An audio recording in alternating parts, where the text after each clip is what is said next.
En cada paso, en cada día, la vida es una carrera.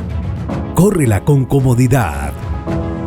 Fábrica de Calzado Rómulo. Más de 3 décadas comprometidos con el bienestar para tus pies.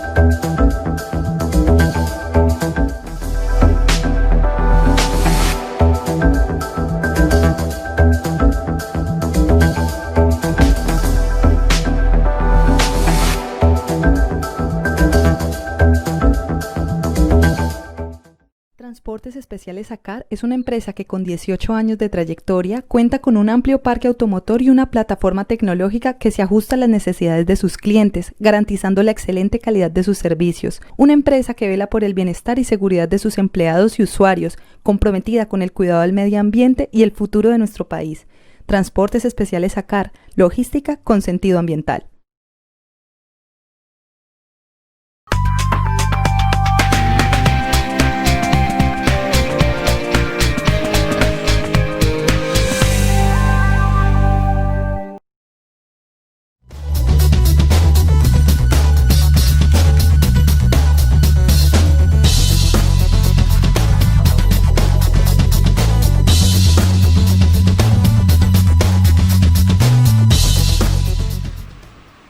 Amables televidentes, se los saluda José Alberto Tejada Echeverry, presentándoles el programa institucional del Canal 2, informativo Nuestra Gente. Saludo en el estudio a Aditya Zúñiga, a quien le habíamos dado una licencia no remunerada y ya hoy está de regreso aquí al estudio del Canal 2. Y saludamos por Sky a nuestros invitados, a la educadora y docente universitaria e investigadora en temas de literatura y género, Vilma Penagos. Ella es docente del ICESI en este momento y ha sido docente de la Universidad del Valle y también del Liceo Francés aquí en la ciudad de Cali. Natalie Meneses, quien es psicóloga y comunicadora digital. Ella tiene su propio emprendimiento y está metida de lleno en el mundo de los medios digitales. Y Santiago Ocampo. Él es un joven que está terminando periodismo con la Universidad Minuto de Dios y en este momento dirige la emisora Secan Estéreo de nuestro sistema informativo, y a ellos los hemos invitado porque hoy queremos hacer la segunda parte del programa que comenzamos ayer. Ayer, para quienes nos siguen, estuvimos aquí acompañados por Raúl Ramírez, un periodista veterano, por Demetrio Arabia, otro periodista veterano, y por Rubén Darío Zúñiga, un periodista con experiencia pero no tan veterano, que dirige la emisora de la Universidad del Cauca en Popayán. Con ellos tres abordamos qué significa semana para el periodismo, todo lo que ha pasado. Hoy quiero seguir ahondando el tema, proponiéndoles a nuestros invitados que ya no nos quedemos solo en qué significa semana, sino mejor qué significa en los cambios abruptos, los paradigmas que están cambiando en eso que se llama periodismo. ¿Qué pasa con el periodismo impreso, con el periodismo digital? ¿Cuál es el periodismo que le habla, que leen, que miran los jóvenes y los propios periodistas en formación? Es decir, ese periodismo de hoy, ¿qué tanto tiene de común con el periodismo de antaño y qué tanta responsabilidad podrá tener o no tener en los cambios políticos y axiológicos, es decir, de valores de la sociedad que estamos en este momento viviendo los contemporáneos? Ese es pues el tema, porque ayer decía que entre viernes y sábado me tomé el trabajo de manera obviamente muy informal, de preguntarle a jóvenes, a personas de menos de 35 años, cómo habían leído, qué les significaba lo que estaba pasando en la resta semana. Y con gran sorpresa para mí, o bueno, no tanta sorpresa, pero confirmé mis sospechas, el 70% de esas 12 personas que yo cuestioné, me dijeron que o no les importaba, me importa un bledo, o no tenían ni idea qué estaba pasando. ¿Por qué? Les pregunté, les contrapregunté y me dijeron, ¿por qué es que nosotros no leemos semana? Porque es que nosotros, eso no es un medio para nosotros. Entonces me hice yo la contrapregunta, ¿será que yo, que soy un adulto ya, un hombre mayor, que vengo enseñado al periodismo impreso, al periodismo de lectura permanente, estoy haciendo una lectura equivocada de lo que puede estar significando para la camada de jóvenes colombianos y especialmente para la camada de periodistas que están o en formación o recién saliendo de las aulas universitarias? Y eso me animó a invitarlos a ustedes y acompañarlos con Vilma Penagos, que está todos los días en el calor de las aulas universitarias y en el ambiente de la vida estudiantil. Entonces, con la venia de todos ustedes, quiero pedirle a Vilma que ella comience por exteriorizarnos cuál es como el pulso que le ha tomado a esta situación en esa conversación diaria que tiene con sus estudiantes en sus aulas académicas. Vilma. Bueno, buenos días, muchas gracias. Tengo un problema, me escucho mi propia voz acá, no sé si sea un problema mío o de ustedes. No, bueno, aquí te escuchamos muy bien. Bueno, ya pasó. Lo primero que quisiera decir es que, sin lugar a dudas, los jóvenes hoy tienen otras redes de información que están muy ligadas a la Internet. Por lo tanto, la cultura de la prensa escrita, de la radio y de la televisión, de ver los noticieros a la hora tal, en el tal momento, ya no existe prácticamente para los jóvenes. Eso lo hacen las personas mayores. Incluso yo ya no veo el noticiero a la hora que es, el noticiero de televisión. Lo veo en YouTube repetido a la hora que puedo y cuando puedo. Y, o sea, la manera de informarnos ha cambiado radicalmente en el mundo de hoy. Y los jóvenes ya no se sientan a leer, ver o escuchar, sino que a través de su móvil, en cualquier momento escuchan o ven videos y que les gusta la información corta, ¿no?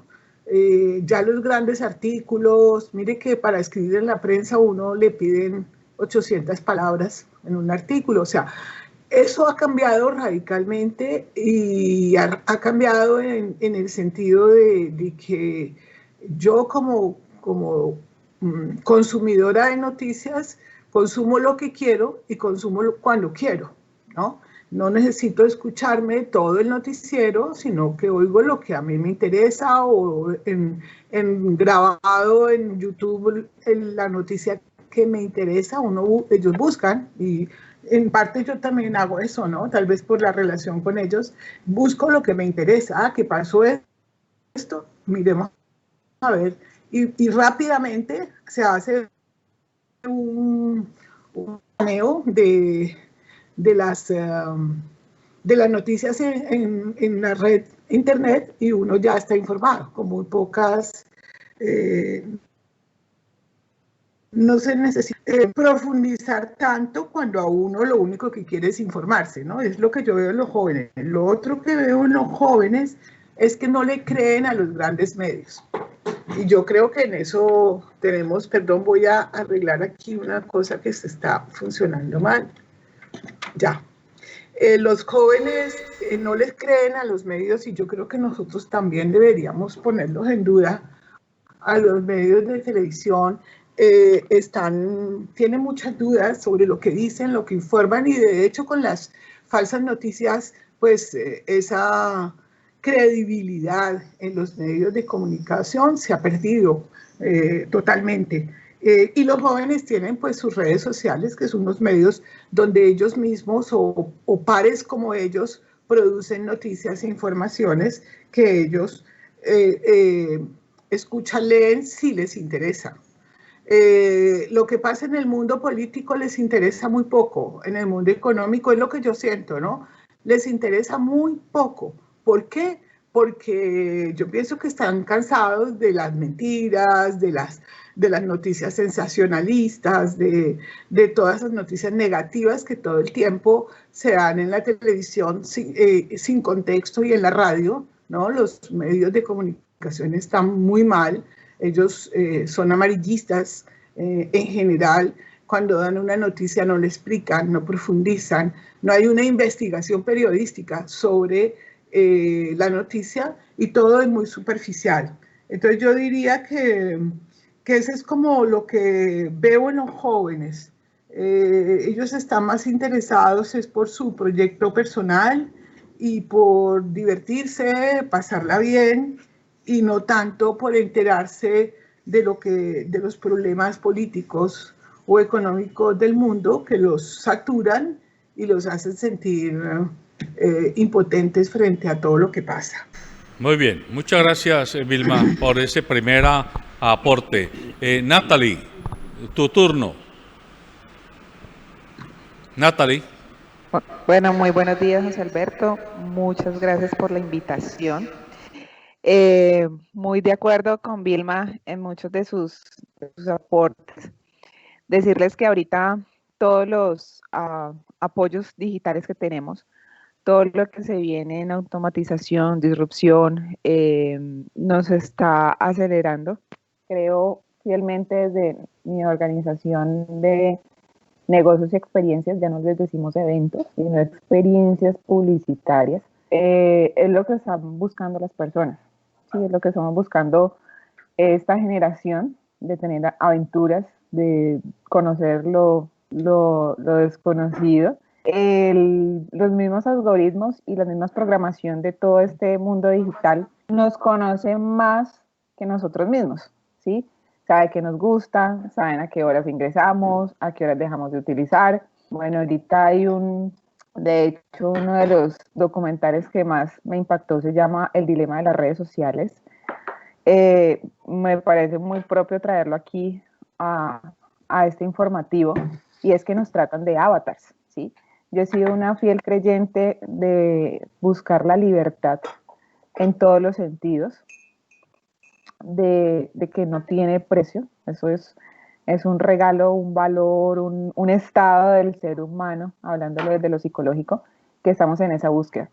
Y ahora que estoy tan cerca de los medios de comunicación, bueno, llevo bastante ya como haciendo giras y las noticias y todo lo que trabajamos como emprendimiento de manera particular.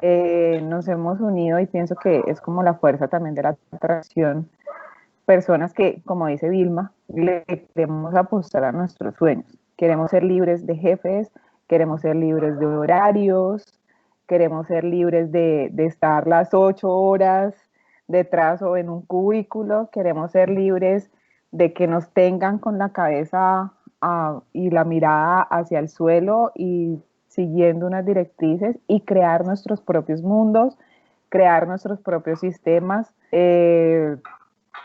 de alguna manera también he podido tener pacientes adolescentes que están tan metidos en este mundo digital, y es una alerta también para los papás.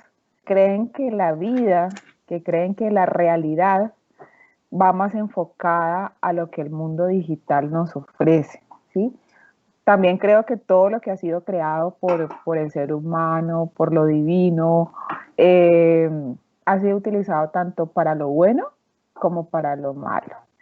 Y depende de nosotros cómo vamos a utilizar estas herramientas con tanto poder, con tanto alcance, y nosotros que estamos detrás de cámaras creando este tipo de contenidos, a qué lado vamos a trabajar y hacia dónde vamos a aportar para nuestra sociedad, para nuestra futura generación.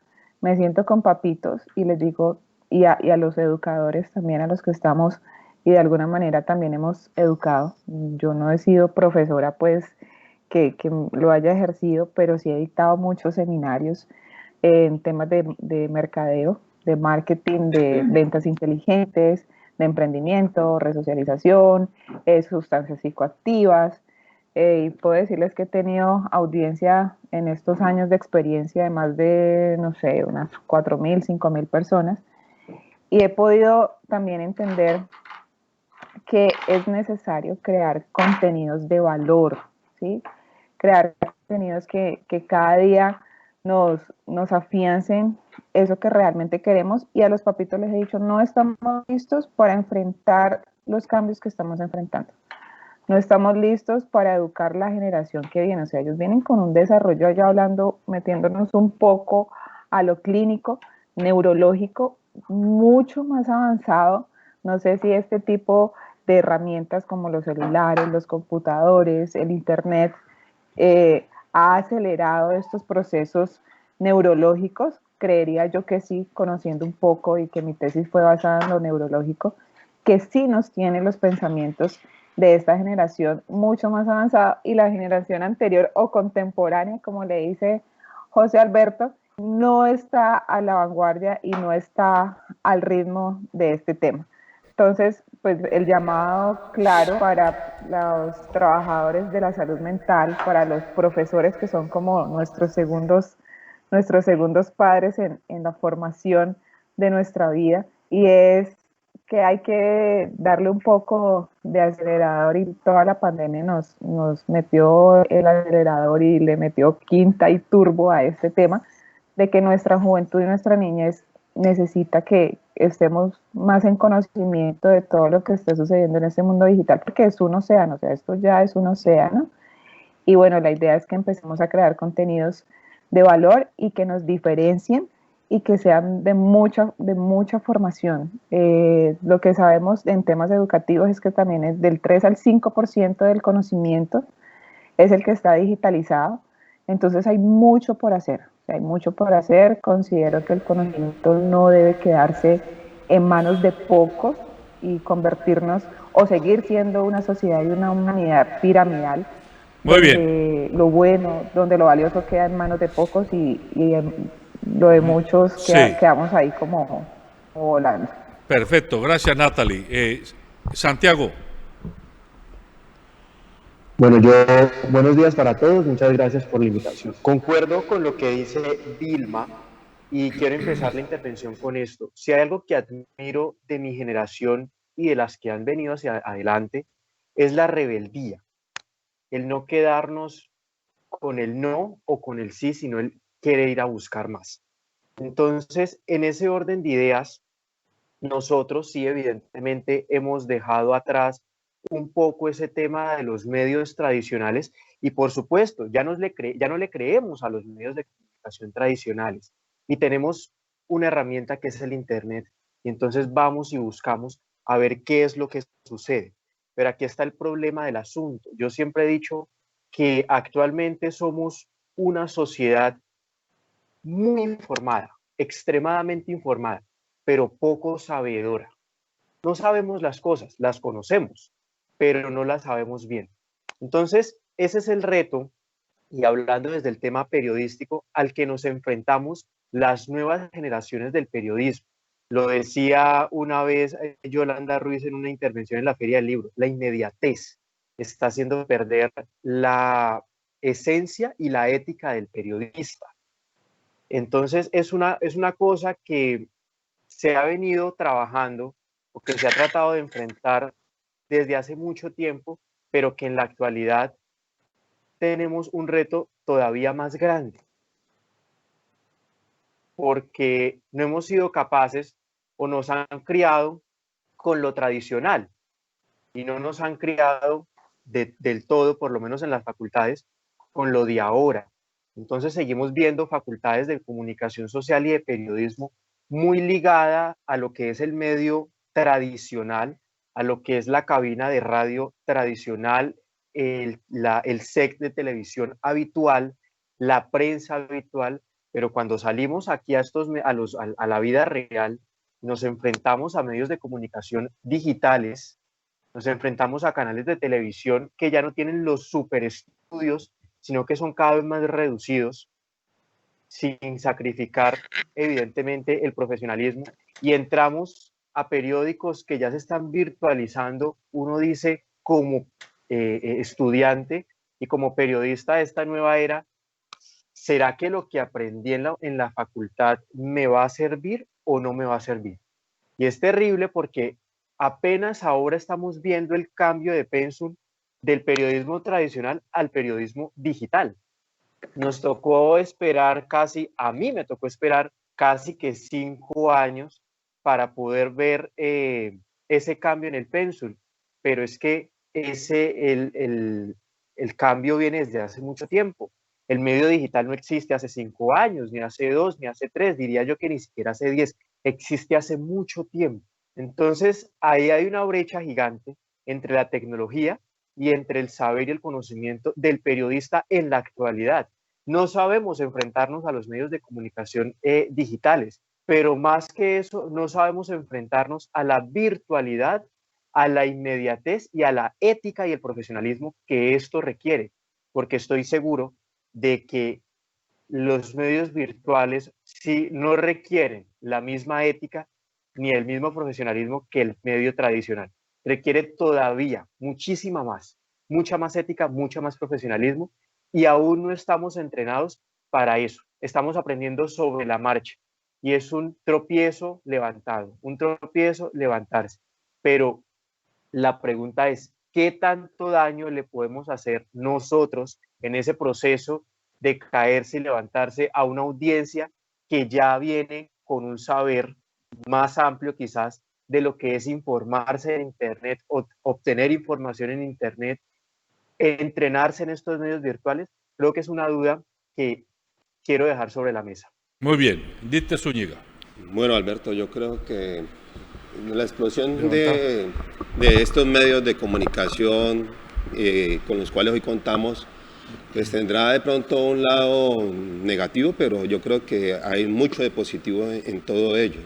Efectivamente, ya no estamos ante los grandes medios masivos de comunicación, las antiguas más medias de las que se hablaban, que eran más medios de manipulación mediática que otra cosa, sino que estamos ante una cantidad de redes en las cuales no solamente se transmite información, que de pronto muchas veces no estaba tan a la mano para la mayoría de la gente, sino que importante es que es un medio más de comunicación que es muy distinto a información.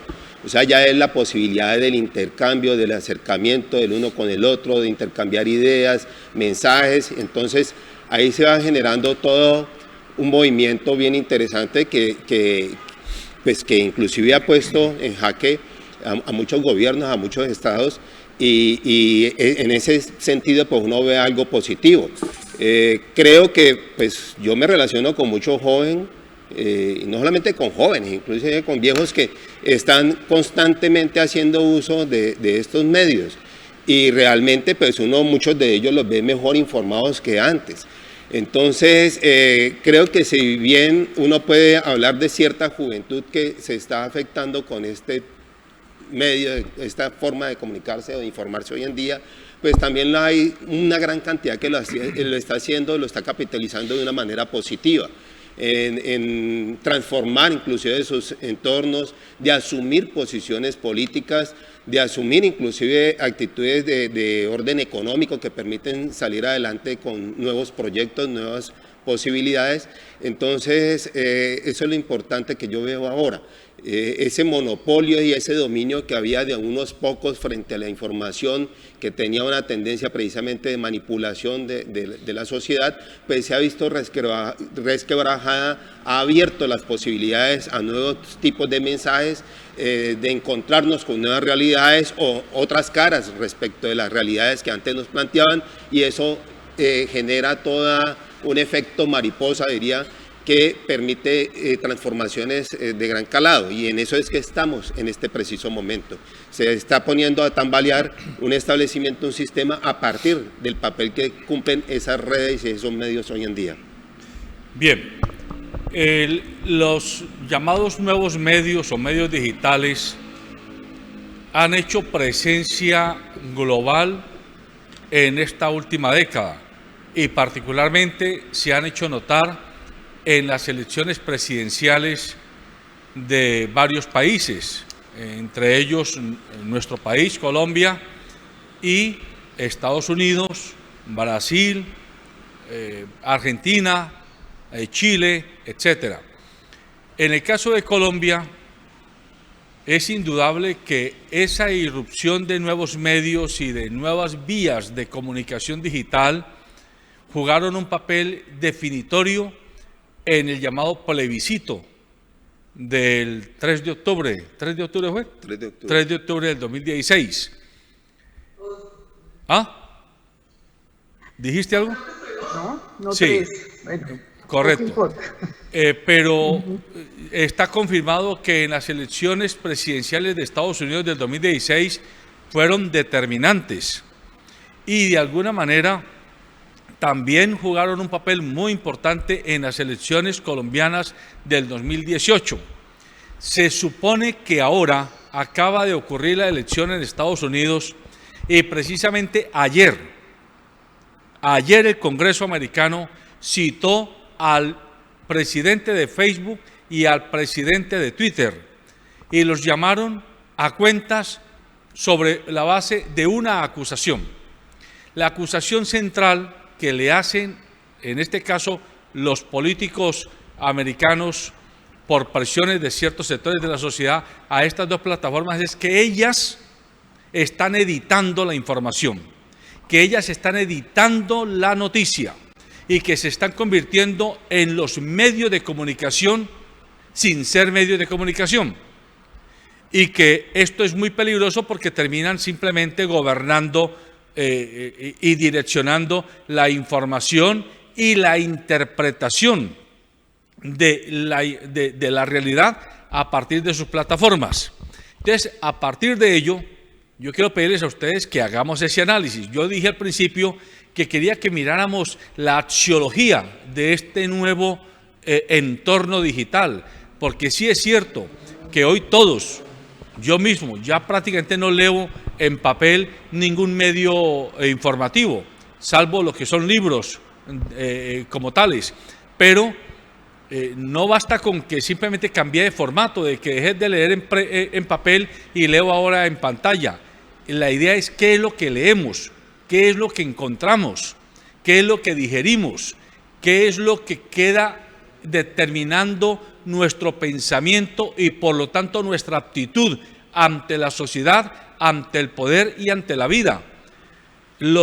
Ayer con Natalie tuve la oportunidad de conversar en un rato y ella misma decía, los algoritmos de Facebook, de Twitter, de Instagram están cambiando radicalmente y cada vez van a ser más condicionantes.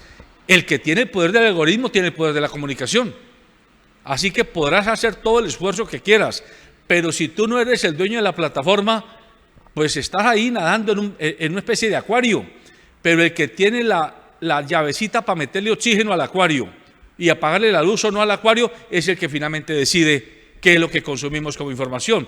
Ese es el punto que quisiera que en esta segunda ronda ustedes tocaran. Y de nuevo, profesora Vilma, comience usted. Muy bien, muy interesante la pregunta, muy cuestionadora.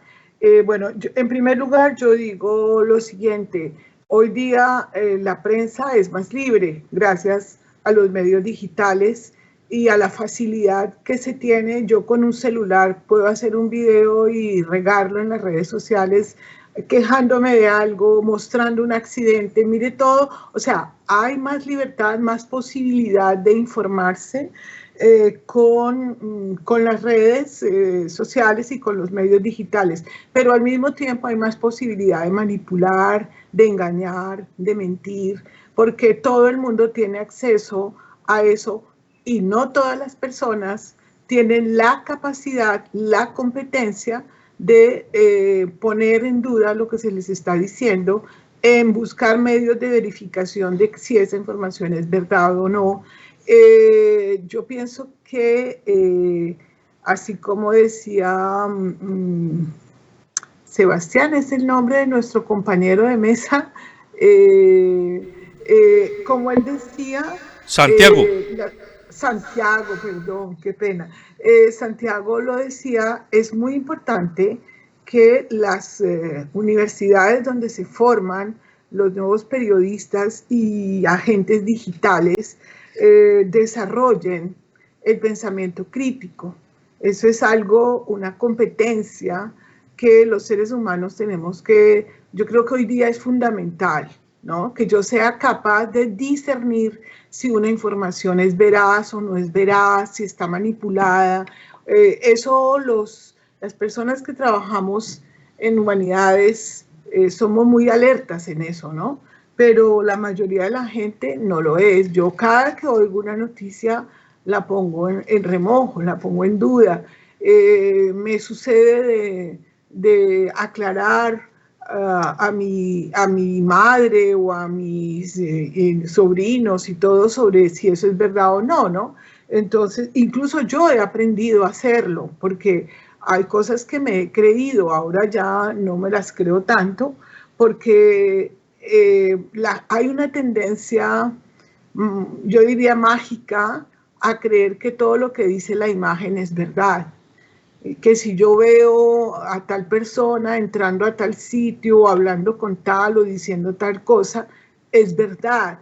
Pero eso es lo primero que hay que aprender, que hoy día con un celular y un programa uno puede poner a un cura en, no sé, en la luna y a un astronauta en un confesionario, ¿no? O sea, cualquier cosa se puede hacer y tenemos que aprender a discernir si es verdad o no lo que estamos viendo. Entonces, hay más libertad, pero al mismo tiempo hay más peligro. Y me parece que los colegios y las universidades, no solo de periodismo, tienen que formar a los ciudadanos y a las ciudadanas en la capacidad crítica, la capacidad de ver si lo que le están diciendo es verdad o no. Y eso me parece que está todavía en veremos. Yo siento que mis estudiantes son muy hábiles en manipular los aparatos digitales, pero no son muy hábiles en entender a fondo su funcionamiento y sus posibilidades. Allí también yo hago la crítica de que como estos son productos mercantiles, son artículos del comercio, ¿no?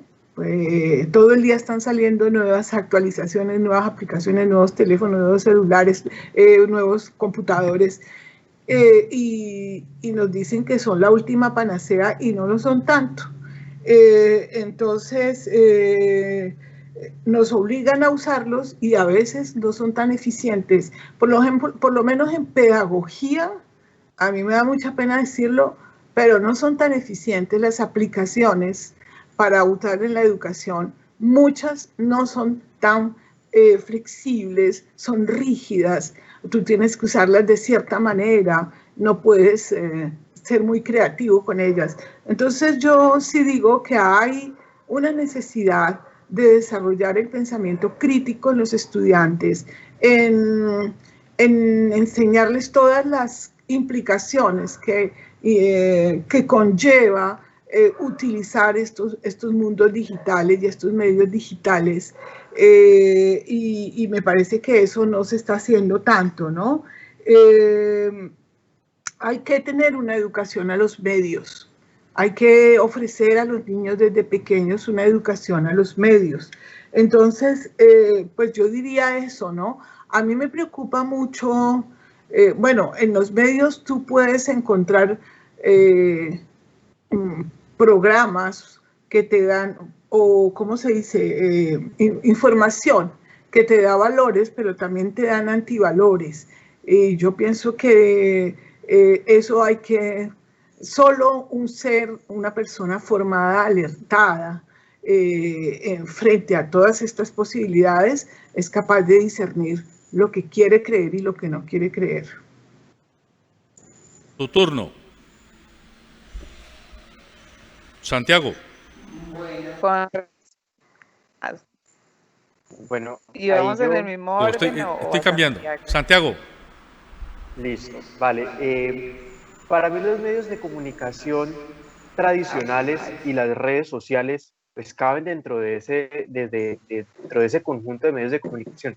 Yo no diferencio, porque las redes sociales hace mucho dejaron de ser simplemente redes sociales y hoy, insisto, son medios de comunicación y funcionan Ujú. prácticamente igual. Pues el medio de comunicación tradicional es de un poder, de un grupo poderoso, y ese grupo poderoso pues tiene la llavecita del oxígeno y prende y apaga la luz. En la red social pasa lo mismo. Y ahí es donde está el debate, las falsas libertades. ¿Realmente somos libres en las redes sociales o nos dan esa sensación de que porque publicamos un video y escribimos lo que queramos a la hora que queramos, somos libres? Hay un debate interesante porque hay que analizar eso. Nosotros damos información, muchísima información, porque supuestamente somos libres, pero no sabemos qué pasa con esa información.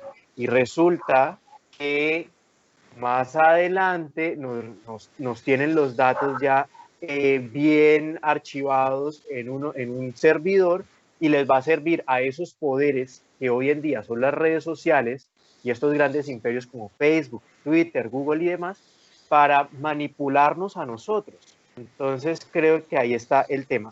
Y lo que decía Vilma sobre la posibilidad, la profesora Vilma sobre la posibilidad de informarse, yo pongo a veces en duda eso, justamente por lo que decía hace un momento. Tenemos muchísima información, o sea, aquí se aplica lo de la aguja hipodérmica, nos inyectan, nos inyectan y nos inyectan información, pero ¿cuánta de esa información es realmente valiosa o se nos queda? Porque es que estamos viendo, por ejemplo, y de hecho lo sacó la revista Semana, estamos en una generación que cada vez tiene menos coeficiente intelectual. Y es rarísimo porque es una información que nació con el teléfono y con el internet y con la posibilidad de informarse en la mano. Entonces, ¿qué es lo que está sucediendo? Y voy a lo del contenido de valor. Creo que ahí está la falla. Y es un debate que he dado muchas veces porque normalmente nos quedamos en la culpa, en la responsabilidad. Es que la culpa es del medio de comunicación que da contenido basura. Sí, digamos que sí, pero ¿quién consume el contenido basura? Yo, como espectador. Y aquí vamos a un principio básico de economía, sin meterme mucho de lleno porque desconozco un poco el tema. Pero oferta y demanda.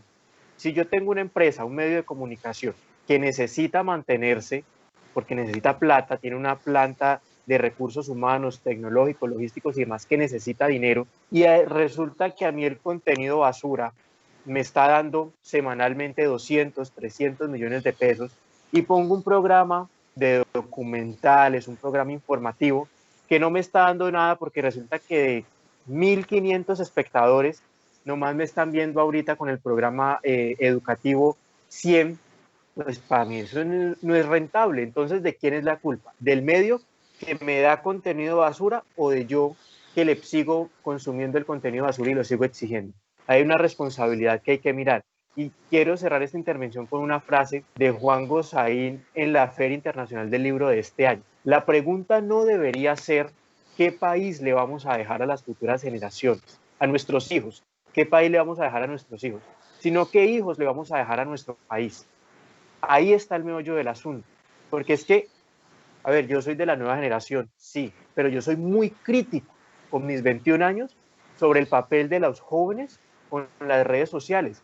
Para mí es muy triste ver muchachitos de 20, 21, hasta los 25, 26 años consumiendo influencers que hacen tonterías en internet en lugar de estarse instruyendo para ver si sacamos adelante esta sociedad colombiana que tanto nos necesita. Porque sí, el entretenimiento está, pero hay que tener interés en los temas coyunturales. Y lo apunté porque lo decía Abel hace un momento. Sí, somos una sociedad o una generación más bien cada vez más desinteresada en temas coyunturales. Y eso es gravísimo porque entonces más adelante, dentro de 2 años, que son las elecciones, puede volver a pasar lo mismo que pasó en el 2018, que teníamos jóvenes, incluso jóvenes, votando por gente que tenía unos proyectos políticos nefastos y cuando uno preguntaba venga, ¿y usted por qué va a votar por este político nefasto? No, es que nos va a salvar del castrochavismo y nos va a salvar de un poco de falacias, mentiras y cosas absurdas que tienen una fácil base argumentativa para tumbarlo, pero que ni siquiera los mismos jóvenes, que se supone deberíamos ser esa generación más sabedora, no informada, sabedora, no es capaz de tumbarla. Ahí es gravísimo.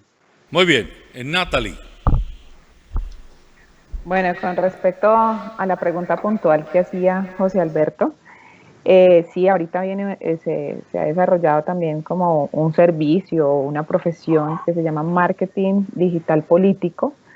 Lo que puedo comprender y para colocar en contexto a nuestra audiencia es que el sistema nos está permitiendo hacer una lectura del neuromarketing, del comportamiento y los gustos de diferentes nichos, y lo hemos podido agremiar, quiénes son mujeres, quiénes son hombres, las edades, una caracterización bastante profunda, la profesión, desde qué equipo se conecta, nos da información del poder adquisitivo, si es un Mac, si es un Asus, si es un Acer, bueno, en fin, las diferentes marcas que tenemos ahora en el mercado.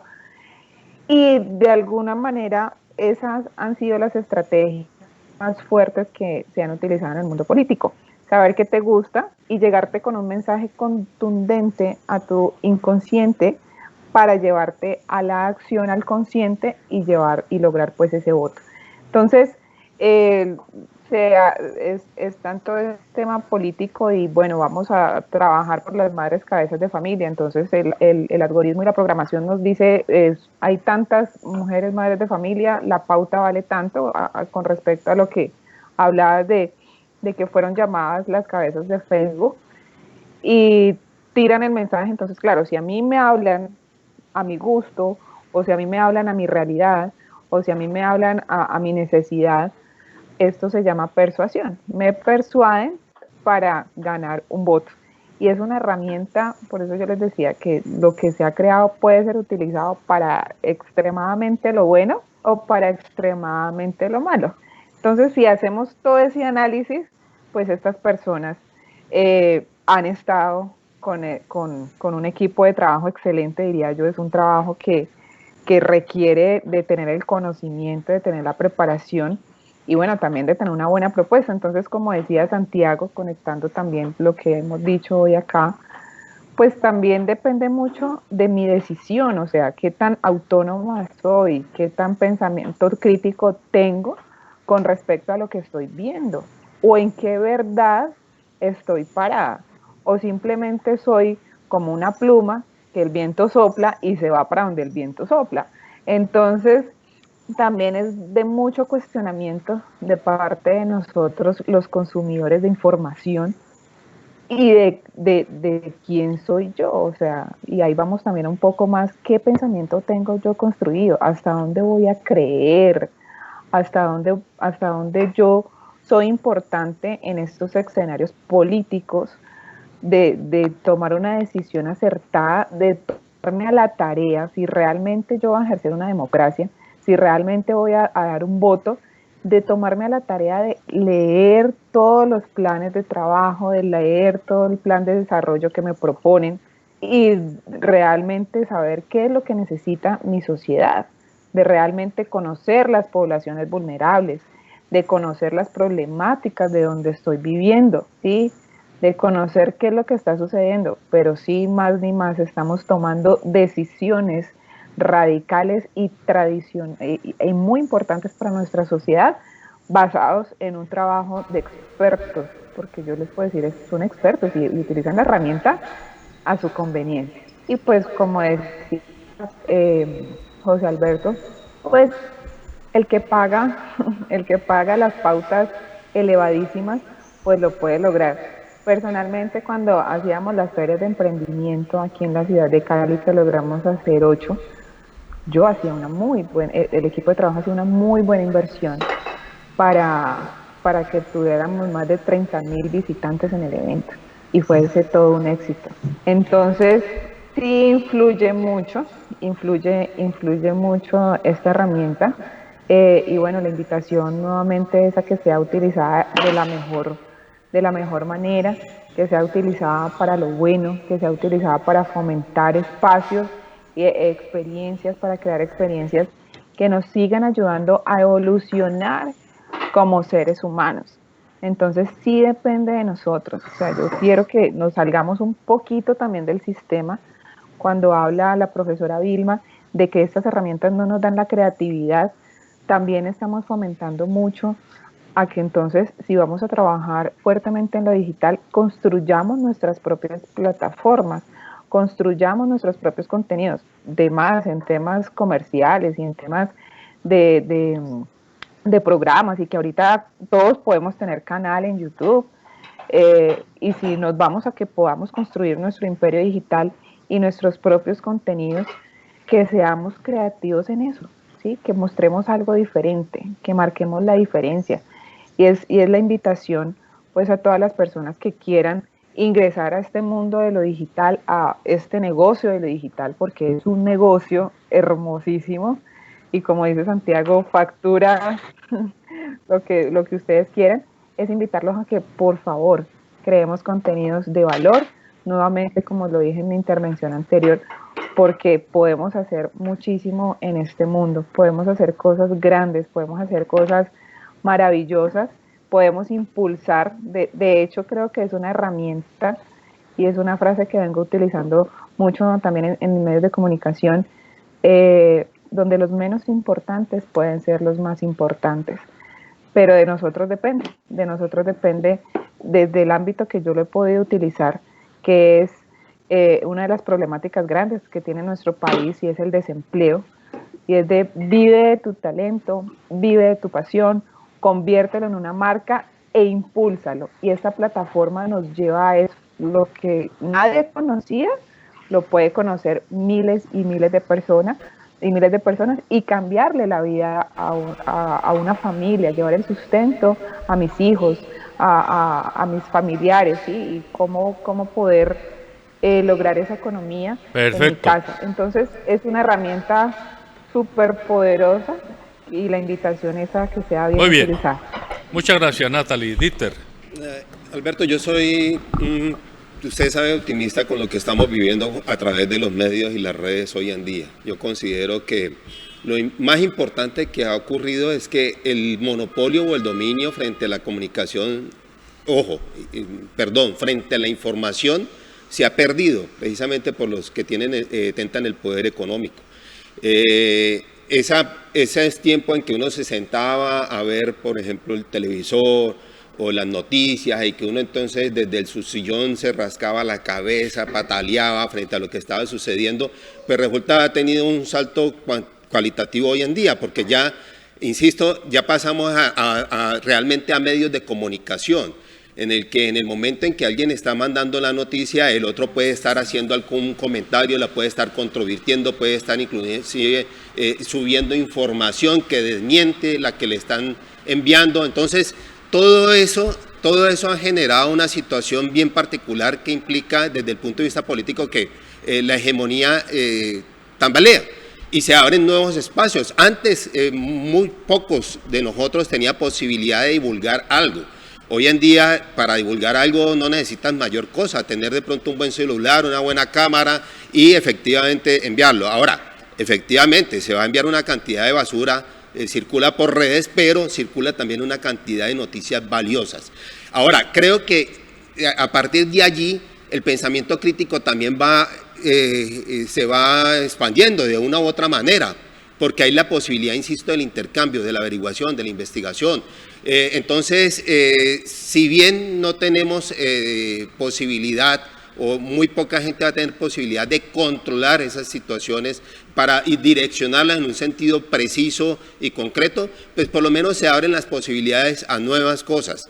Y eso es lo que estamos viendo hoy en día. Yo veo una cantidad de organizaciones sociales, por ejemplo, de movimientos de jóvenes, y usted va e interactúa con ellos, es personas que están informadas, han investigado, conocen muy bien de determinados temas, y todas esas personas a las que estamos viendo movilizándose frente a determinadas causas, inclusive a nivel nacional nosotros hemos visto cómo el gobierno, frente a determinadas intenciones o pretensiones, por ejemplo, en la ubicación de ciertas personas en determinados cargos, inmediatamente surgen los cuestionamientos a través de estos medios, a través de estas redes. Hay unos encargados de investigar, entregan la información y en gran medida se logra de una u otra manera paliar aquellas intenciones que pueda tener un gobernante. Entonces, aquí hay mucho de positivo, esto que lo llaman la sociedad de la transparencia, así creo que lo calificaba un filósofo, Gianni Bátemo,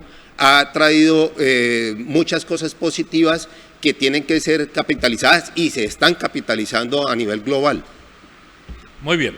Yo les quiero proponer que abramos otra ventana, la ventana de la educación, del rol del educador y del sistema educativo, de la escuela. Entendía la escuela ya no solo como la escuela primaria, secundaria, sino como la escuela de formación desde preescolar hasta universidad, pero particularmente en esa escuela que tiene que ver con los primeros años de vida hasta que el ser humano cumple su adolescencia y pasa ya a la vida universitaria.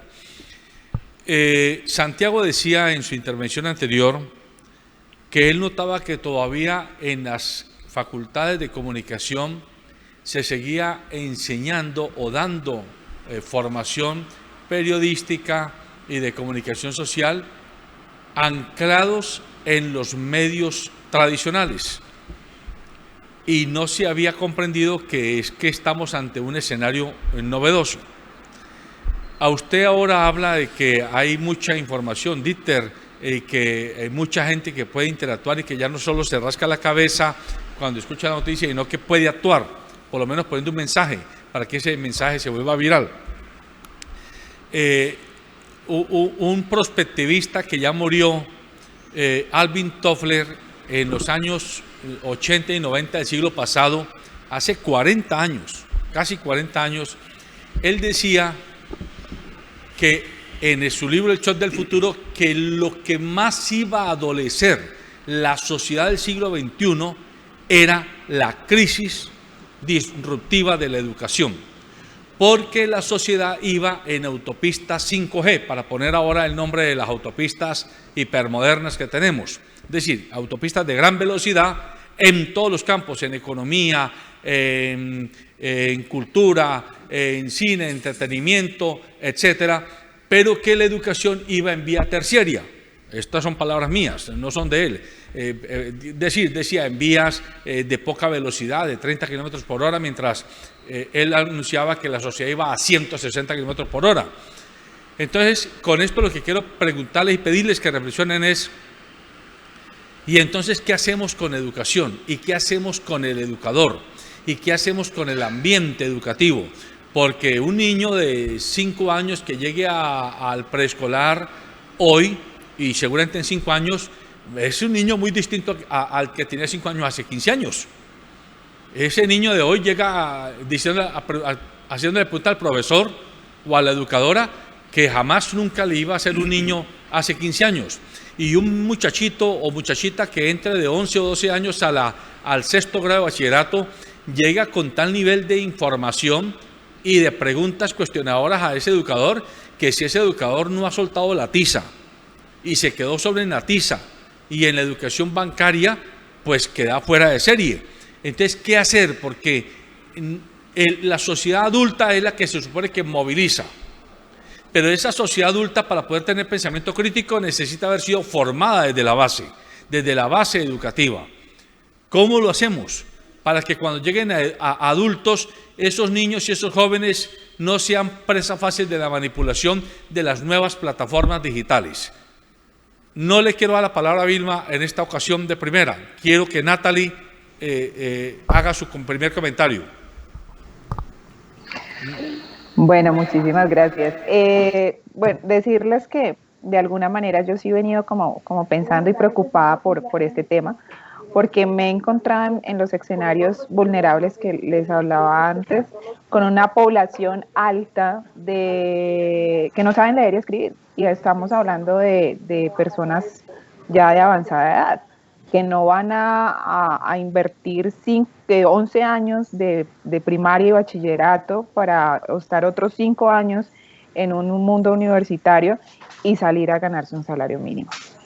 Cuando hay detrás familia, cuando hay detrás hijos, cuando hay detrás muchas cosas y necesidades. Y bueno, ya se desencadenan otra cantidad de cosas.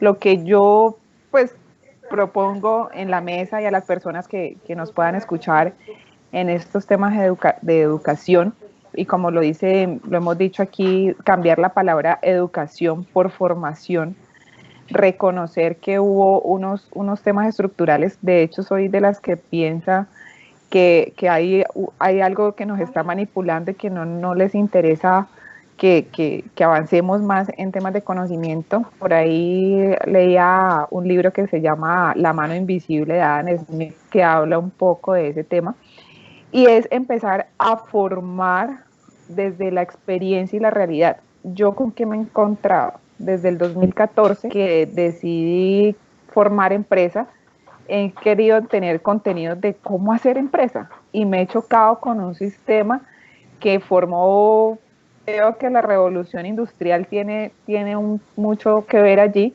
que formó gente igual, como si fuéramos todos una producción de salchicha y todos quedamos igualitos. Y wow, con el que se quiso despertar y ya no quiso ser más salchicha, sino que quiso ir a hacer otra cosa, ¿cómo lo hago? Y se encuentra con que nos toca irnos como a un ambiente espiritual y decir la atracción, no sé qué vamos a hacer de diferente, el cómo aparece como el milagro que hemos esperado. Para mí cerrar una negociación o una venta para nuestro emprendimiento o empresa es un milagro.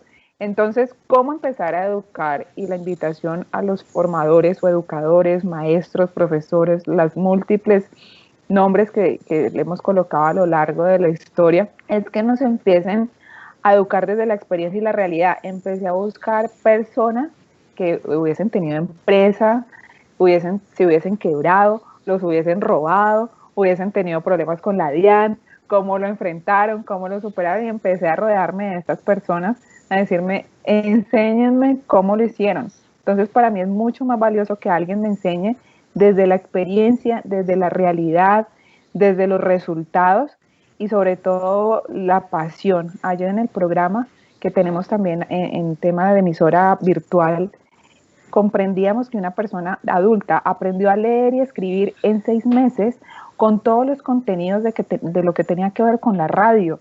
Y era una persona de más de 30 y pico de años, casi tocando los 40, que llegó a estos escenarios, llegó a querer aprender de periodismo y no sabía leer y escribir.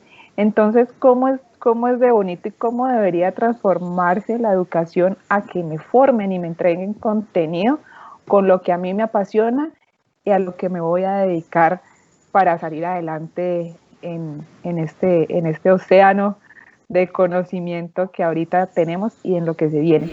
Y crear contenidos, o sea, volvemos a lo mismo, ¿no? Si voy a promocionarme como profesor, bueno, por lo menos que me cuenten la historia de cómo nació la profesión, o si voy a dedicarme a hacer accesorios para la belleza, que me entreguen contenido de dónde sacan el oro, el bronce, la plata, y invitar a toda esta industria también que nos empiece, cuando compro una libra de café, cuánto se demora en cultivarse, cómo se siembra, cuántas familias viven de ello, en qué tierra se siembra, en qué altitud, que me enseñen de lo que de lo que hace parte de mi vida, de lo primordial.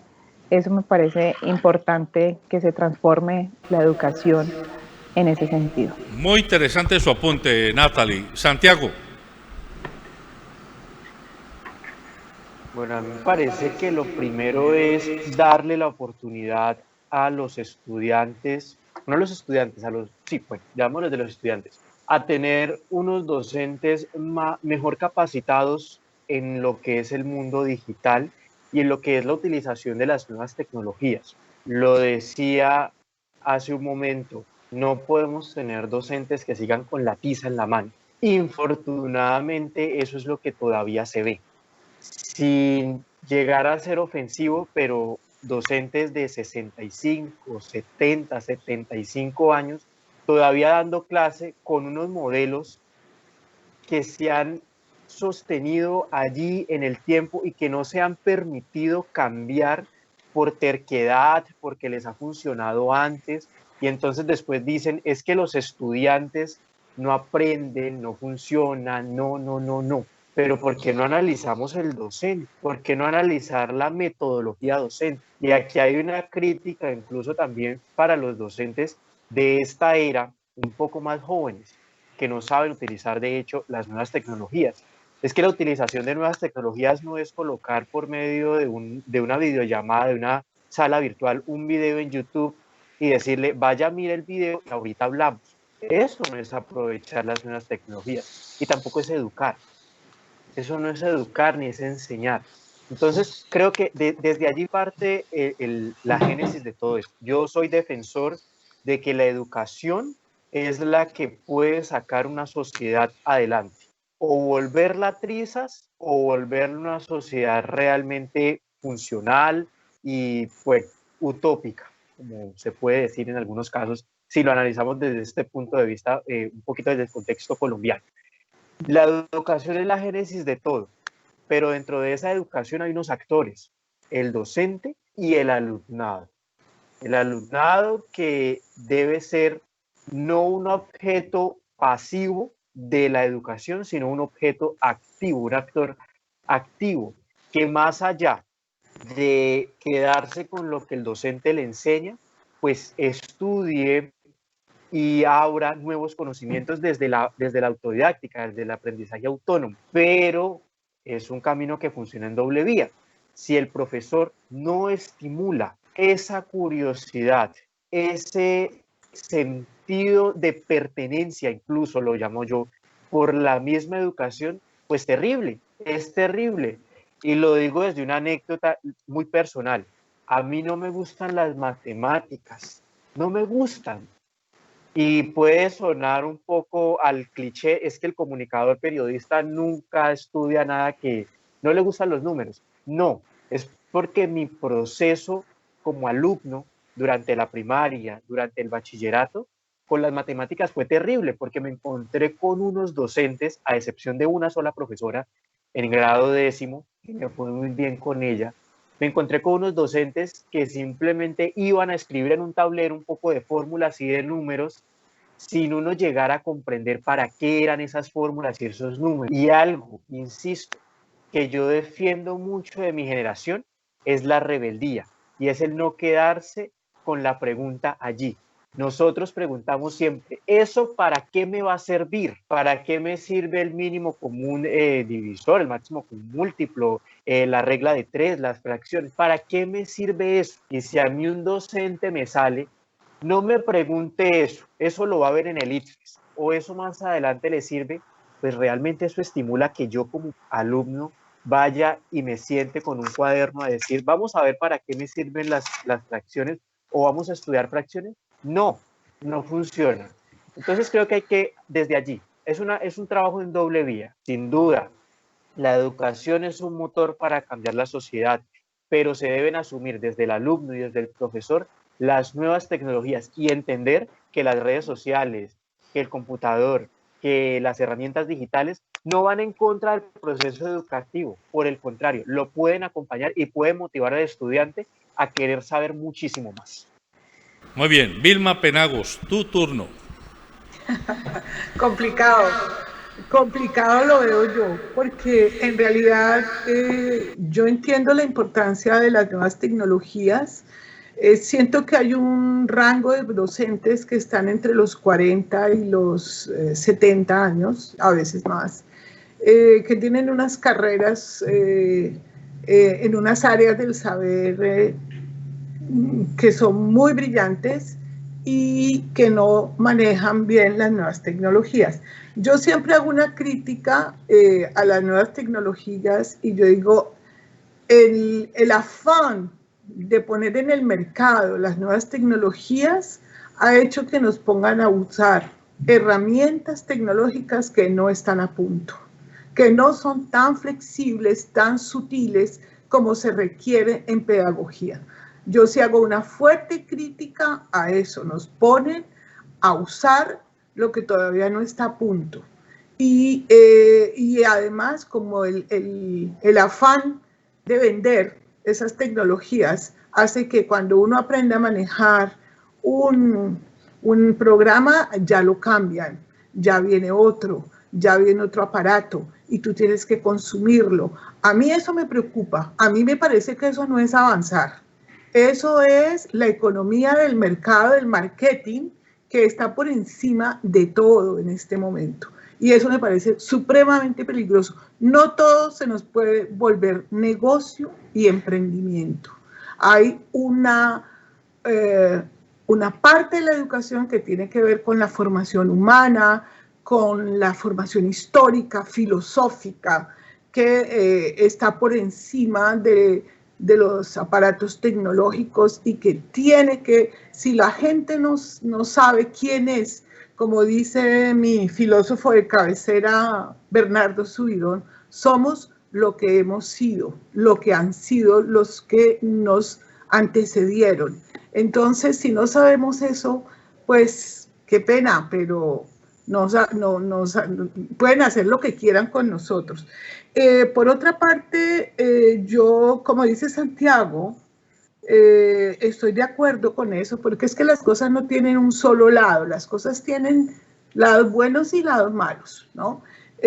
Pero sí reconozco que en Colombia, particularmente, pero esto es un fenómeno mundial, la formación de los docentes es muy precaria.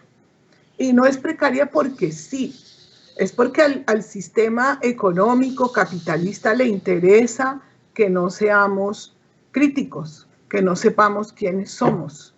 Así nos pueden decir que somos lo que ellos quieren que seamos. Entonces, la formación de docentes en Colombia ha sido muy precaria a través de la historia de la República. Es lamentable, es tal vez la parte de la historia de este país más lamentable que hay, la formación de los docentes. Y la condición, son los que ganan menos, ¿no? Los docentes son los que tienen los salarios más bajos. Hasta los años 60 les pagaban con cajas de aguardiente en Colombia, lo que hacía que los docentes terminaran alcoholizados. Entonces, yo sí pienso que hay un periodo de transición entre los docentes como yo, que más o menos utilizamos las técnicas informáticas, las nuevas tecnologías, y los que no las utilizamos para nada. A mí me parece que esa transición va a ser compleja, pero estoy de acuerdo con que en la formación docente el pensum debe incluir una extensa formación en nuevas tecnologías, porque para mí, por ejemplo, preparar una clase ahorita estaba preparando una clase, tengo por lo menos 30 libros alrededor, más los archivos que tengo en internet para preparar los contenidos de mi clase. Pero ahora hay un trabajo extra, es cómo pongo eso digital para que los estudiantes que no pueden estar presentes en mi clase puedan acceder a los documentos, a los materiales con los que vamos a hacer la clase, con los que ellos van a tener que trabajar. Entonces, esa es una cosa extra que a mí me toma el doble de tiempo y a mí no me están pagando por eso. Eso lo hago de pura buena gente, ¿no? Entonces, sí, aunque la universidad ICESI se ha preocupado por darnos una formación, pero como les digo, yo estuve en formación con un técnico de esto, un profesional de las nuevas tecnologías, y a él le fallaban las tecnologías durante la clase. Esto no está a punto, ese es el punto. Las tecnologías nos las estamos metiendo por los ojos, pero no son tan eficientes. Como, de hecho, dependen de la electricidad, ¿no? Y el 30% de mis estudiantes viven en ciudades donde no tienen electricidad todo el día y les quitan la electricidad durante el día. Entonces, ¿cómo hacemos con ellos? Entonces, esto no está a punto, esto le falta mucho todavía, pero sí entiendo que hay que ponerlo en el pensum, hay que formar a la gente. Y a mí sí me preocupa que el saber disciplinario, y yo no sé si Sebastián lo saben, el saber disciplinario, ustedes, es lo que yo he aprendido a lo largo de mi vida para enseñar literatura y filosofía. Y eso no puede estar por debajo y que se ponga en primer lugar las nuevas tecnologías. A mí sí me preocupa mucho eso, ¿no? Que un profesor un sabio, una sabia, se tenga que ir de la universidad porque no sabe manejar las aplicaciones y las cosas que están cambiando todos los días, porque además cambia todos los días, ¿no? Entonces, que pongan a técnicos digitales a enseñar filosofía e historia, y ¿cómo vamos a hacer con eso? Gente que no sabe a fondo y no ha estudiado toda la vida las cosas. Entonces yo sí pienso que allí hay un periodo de transición que me parece complicado y que vamos a tener que vivir, vamos a ver cómo lo vivimos, de hecho lo estamos viviendo, ¿no? Pero sí me parece que la formación docente tiene que cambiar radicalmente, o sea, tiene que importarle al país, porque no le importa, ¿no?, al gobierno.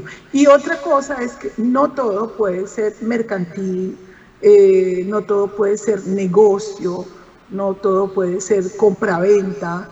El ser humano tiene una dimensión espiritual que no pasa por ahí, y si pasara estaríamos ya zombies, ¿no?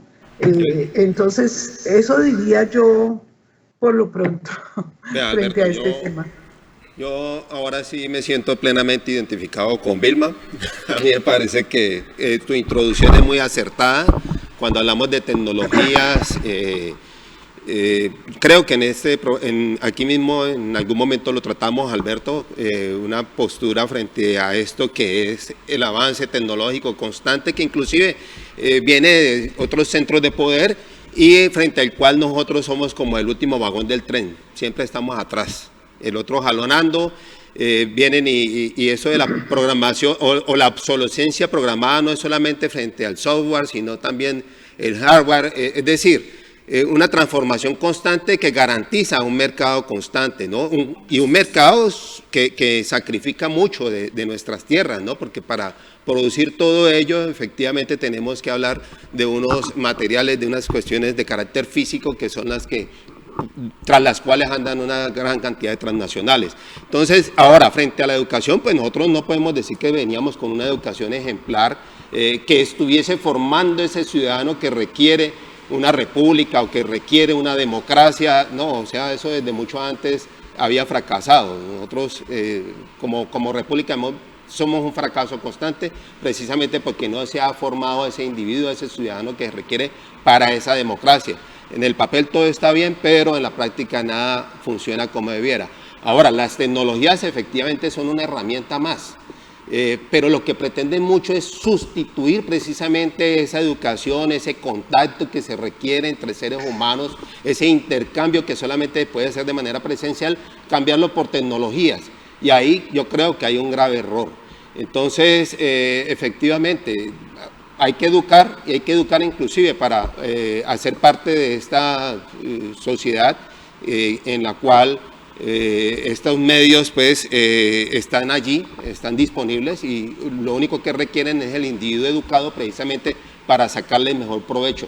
Ahora, en materia de educación yo digo que lo que tenemos que formar es precisamente investigadores. Nosotros, insisto con eso de que somos el último vagón del tren, mientras nosotros no creemos eso que hablaba Orlando Falsborda de una ciencia propia que rompa con un colonialismo intelectual que todavía sigue vigente. ¿Qué hacemos con un Chomsky que tiene casi 90 años y sigue poniendo los puntos sobre las íes? ¿Qué hacemos con un José Luis San Pedro que tiene también casi la misma edad y sigue poniendo los puntos sobre las íes? ¿Qué nos dejó dicho y cuántos puntos sobre las íes nos dejó José Saramago, que comenzó a escribir después de los 60 años y dejó ahí un arsenal de reflexión existencial, filosófica, que no se puede hacer si usted no tiene un acumulado de experiencia y de reflexión? Esto solo lo digo para...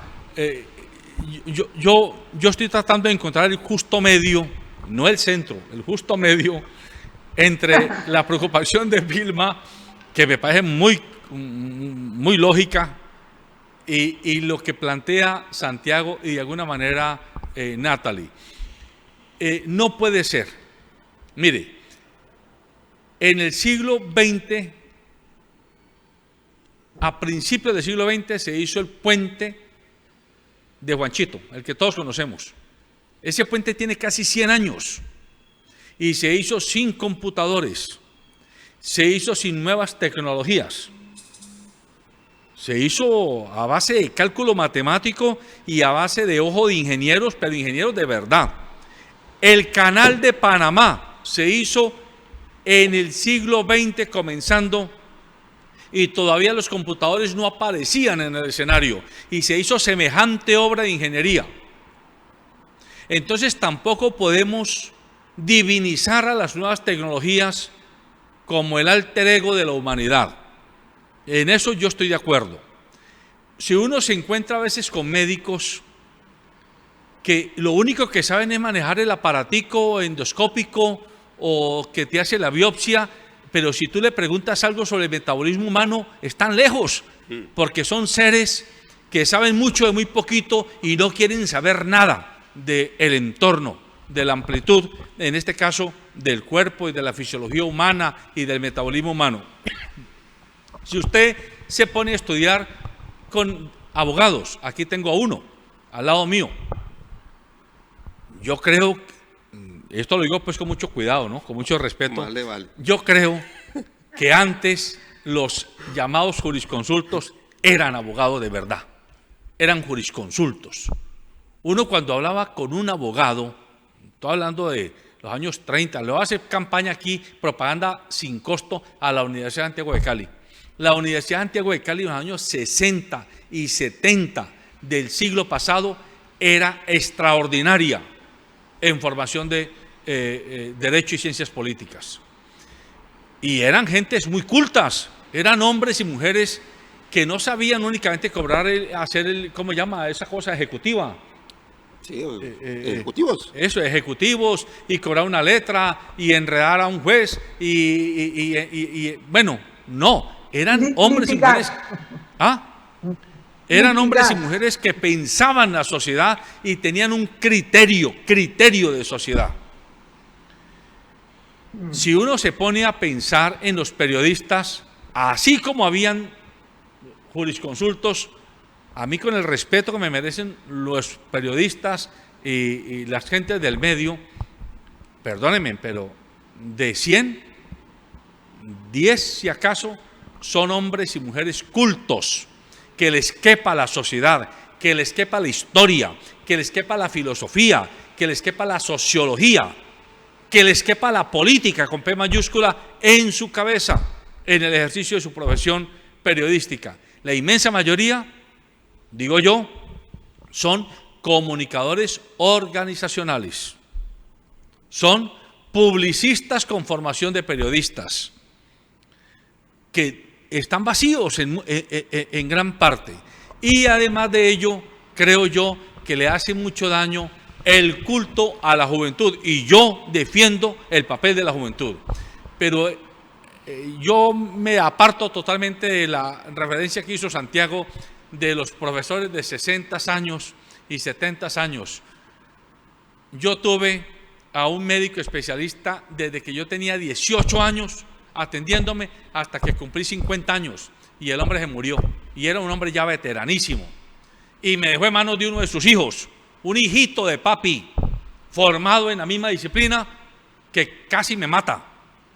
Entonces, entendamos esto, no hay que ser maximalistas, hay que tener ese justo medio entre la experiencia, la formación, las nuevas miradas, y como el mismo Juan Gosaín lo dice, dejemos de pensar tanto en qué le vamos a dejar a nuestros hijos, más bien pensemos en qué hijos le vamos a dejar a la sociedad, y en ese qué hijos le vamos a dejar a la sociedad, hay que preguntarnos es cómo se están formando, y cómo estamos formando, y cómo estamos conviviendo con esa camada de niños y jóvenes que van a ser, quieran lo que sí o quieran lo que no, los nuevos adultos y los nuevos viejos dentro de 30, 40 y 50 años. Alberto, un maestro mío del derecho decía que uno de los problemas de la sociedad contemporánea es que nos estamos volviendo especialistas de lo que pasa en un pañuelo y perdemos la visión del conjunto, o sea, inclusive de ahí viene el término también de religión, de religar, volver a ligar al hombre con el cosmos, o sea, armonizarlo con el de al lado, con el entorno. Aquí muchos abogados, inclusive frente a temas, de trascendencia, por ejemplo, lo que tiene que ver con la vivienda.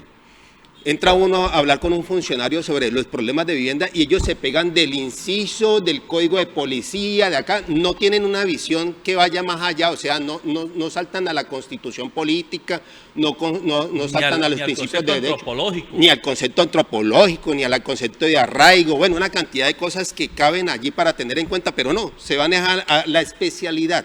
Aquí tenemos una cantidad de especialistas que, como digo, pierden la visión del conjunto, no tienen mayores principios y por lo tanto no tienen cómo resolver realmente los problemas tal cual se requiere. Bueno, muy bien. Vamos a hacer la última ronda, tiene que ser muy breve. Cada uno ponga su conclusión de todo este conversatorio tan interesante, pero muy breve, por favor. Comience, Natalie. Bueno, contextualizando ya un poco, pues muy de acuerdo también con lo que todos dicen, y para concluirles, es muy importante desde cualquier profesión a la que nos vayamos a dedicar, que primero tenemos ser para hacer y luego tener, y el consumismo nos tiene corriendo con el tener, corriendo con el hacer y del ser nada. Pero también me hace un cuestionamiento y defiendo pues como esta postura, porque me interesa también poder aportar desde la psicología del marketing y la publicidad y lo digital, como me presentaron aquí en el programa. Y cuando hablan de que todo es negocio, pues déjenme decirte, oh sorpresa, la educación también es un negocio y es uno bastante lucrativo. Entonces, ¿hasta dónde como sociedad vamos también a exigir nuestro derecho, como dice nuestro otro compañero de mesa, que es abogado, a ser educado, porque es un derecho fundamental de la educación? Entonces, pero si yo quiero una educación superior o una educación muy, muy importante o que me lleve a una posición y a un relacionamiento con personas de influencia y de poder, pues tengo que pagar una millonada para poder llegar a esos escenarios. Y para tener esa millonada, pues tengo que trabajar, o sea, ese es el sistema como está. Entonces nosotros desde nuestras posiciones, desde nuestro llamado, desde nuestro propósito de vida, desde estos escenarios de comunicación que tienen tanta influencia, ¿qué vamos a hacer para cambiar ese paradigma, para cambiar esa realidad? ¿O vamos desde la posición que ya estamos a ayudar a subir al otro, a formarse desde su ser para Muchas gracias, Natalie, muy amable. Santiago, tu comentario, y te pido un favor, Santiago, si tienes los comentarios de redes sociales, por favor nos los puedes mostrar de una vez y haces tu comentario también. Claro que sí, empiezo con los comentarios. Magali Piro nos dice, por eso la transformación para enseñar y pensar, por ejemplo, que la comida no sale del supermercado, sino de esfuerzos de muchas personas llamadas campesinos en zonas muy apartadas y bajo condiciones inclementes que la llevan a la plaza. Marta Silva nos dice, saludos caribeños desde Barranquilla, interesante tema. Nuevos medios y nuevas mediaciones, nuevas actitudes y percepciones, los cuales permean el comportamiento de las nuevas generaciones, incluidos quienes se forman como periodistas. La semiología de Humberto Eco, entre otros, Manuel Martín Serrano, Mediaciones y Medios, autores investigadores que aportan en tal sentido. Y cierro con este comentario, se amenaza de muerte por redes sociales, se dice lo que se quiere. En menor medida se comparten documentos para el análisis. El nuevo formato de semana, donde la edad de Amparo Grisales es importante, con el agravante de que hay mucho público para ese tipo de lectura. No se escribe para discutir, investigar, se escribe para distraer la atención de lo verdaderamente fundamental. Y bueno, mi comentario de cierre, no se pretende, o yo no pretendo cambiar los seres humanos por las máquinas, ni la experiencia por las nuevas tecnologías. Eso jamás.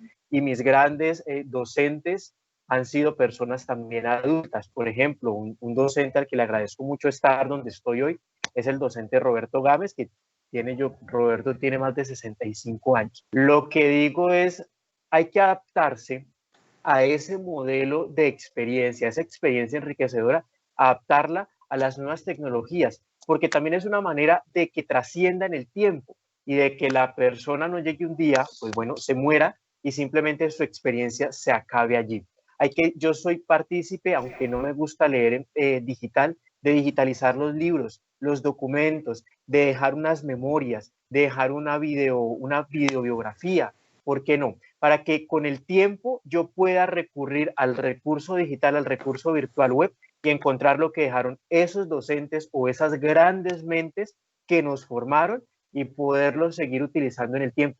Porque, por ejemplo, Humberto Eco, como lo decía nuestra espectadora, es una persona ya bastante adulta, pero sus columnas, sus textos, todos sus pensamientos todavía calan y caben en la sociedad actual. Y por último, al periodista, nosotros los contemporáneos, hay que ser éticos, tener pensamiento crítico y no comer de todo el cuento, porque todavía, incluso en el medio, nos quieren manipular. ¿Tu conclusión? ¿A quién le estás hablando? A ti, a Vilma. Ok.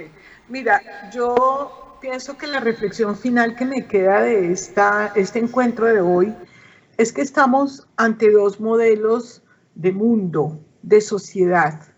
Un modelo que está muy empoderado, que es el modelo del beneficio económico, del progreso económico, tanto individual como colectivo, para algunas personas, para unas élites, y el modelo de la sociedad del Estado de Derecho, donde la educación es un derecho fundamental, no un negocio.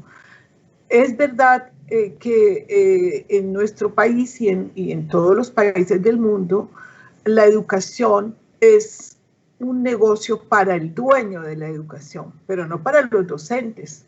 Los docentes ganamos muy poco y no estamos de acuerdo muchos con la educación privada como negocio. Y Colombia es un negocio, además es un negocio muy tramposo, porque dicen que son instituciones sin ánimo de lucro y sabemos que lo más importante en un negocio es el lucro.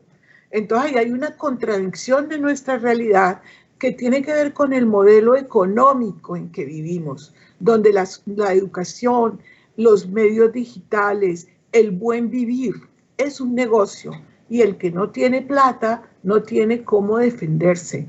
Yo sí pienso que debemos defender el modelo del Estado de Derecho, donde el Estado se hace responsable de la educación, porque la educación tiene que ser laica, libre y sin ideología. O sea, sí debe enseñar qué es la ideología, pero no debe defender una ideología u otra.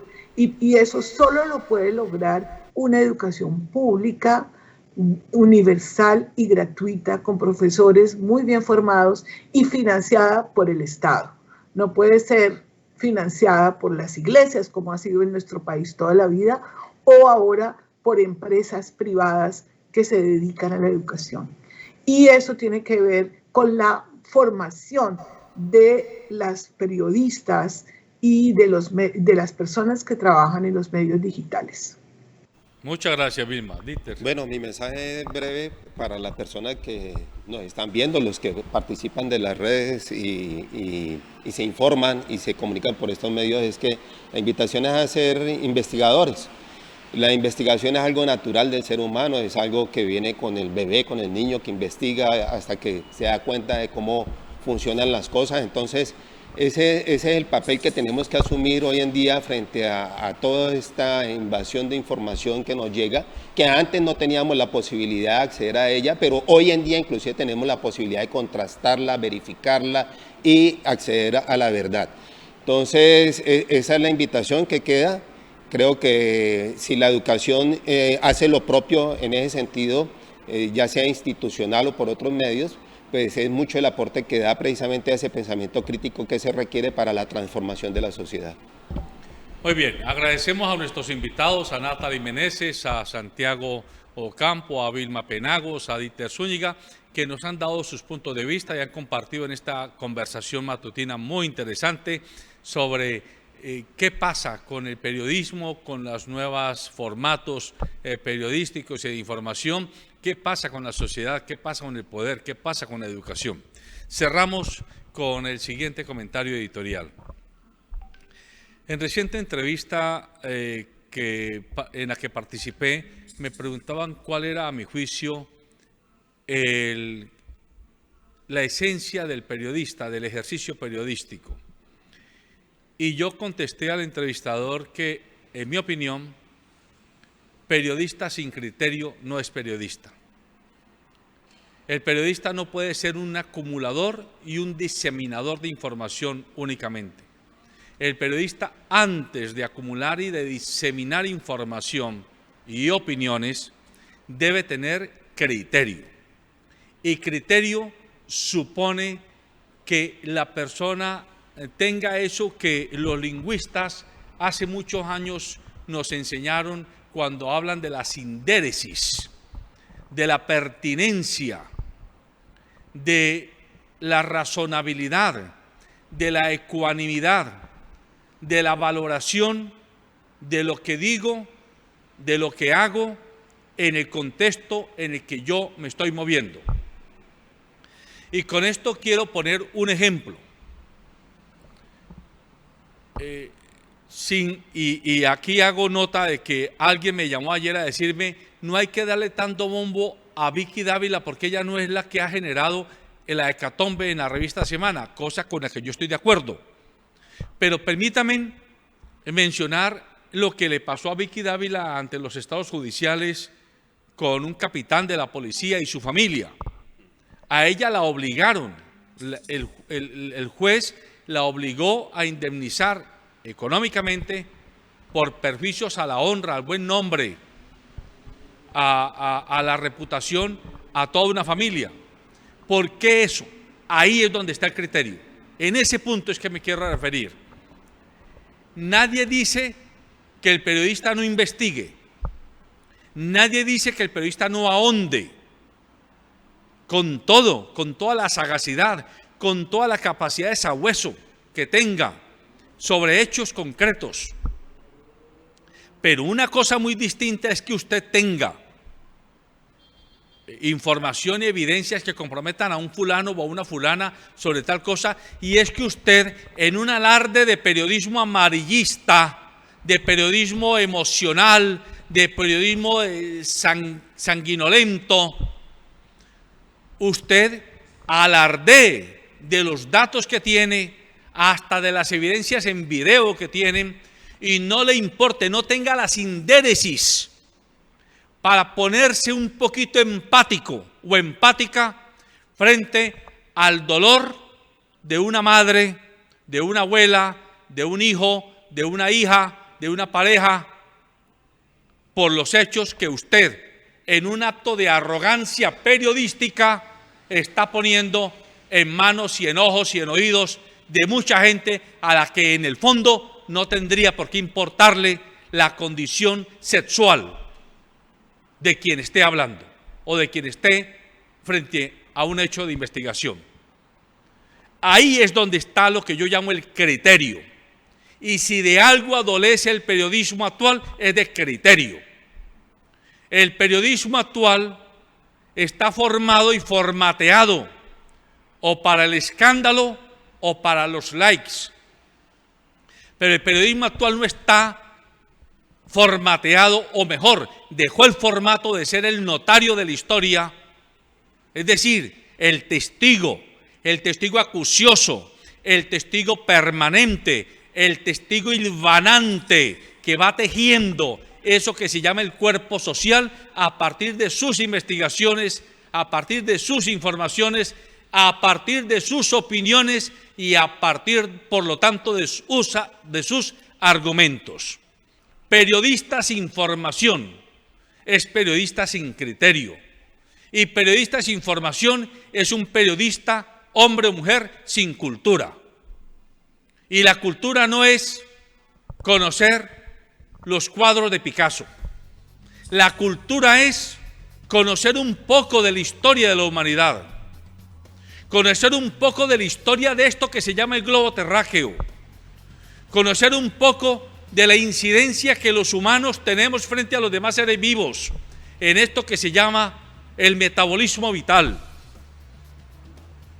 Cultura es ser capaces de comparar periodos históricos, sociedades históricas, proyectos históricos, para poder prepararnos hacia el futuro.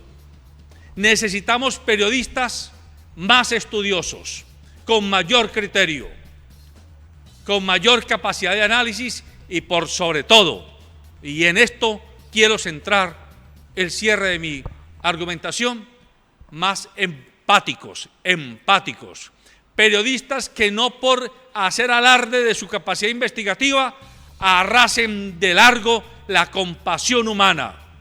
Aún al caído, por miserable que sea, hay que tenerle un dejo de compasión. Buenos días.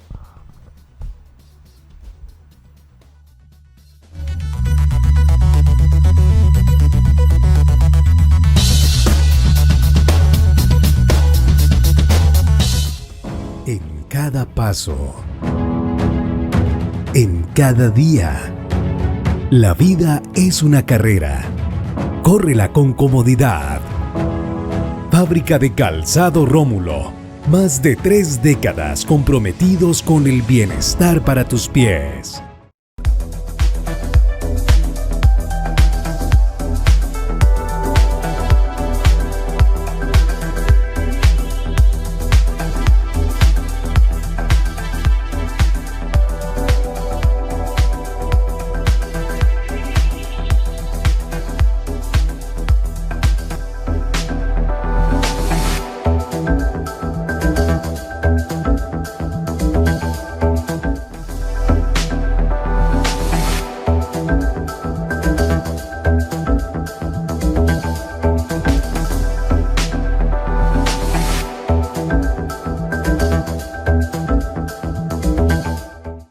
Transportes Especiales ACAR es una empresa que con 18 años de trayectoria cuenta con un amplio parque automotor y una plataforma tecnológica que se ajusta a las necesidades de sus clientes, garantizando la excelente calidad de sus servicios. Una empresa que vela por el bienestar y seguridad de sus empleados y usuarios, comprometida con el cuidado del medio ambiente y el futuro de nuestro país. Transportes Especiales ACAR, logística con sentido ambiental. La CBC invita a la convocatoria Halcón de Oro 2020, un reconocimiento a los que trabajan por el medio ambiente en el Valle del Cauca. Las categorías son empresarial, comunitaria, investigación, periodismo ambiental y sector público. Las inscripciones estarán abiertas hasta el 23 de noviembre de 2020 y pueden inscribirse con la presentación del proyecto. Si desea conocer más sobre las bases del concurso, consulte la página www.cbc.go.co o escríbanos al correo electrónico eventos@cbc.go.co.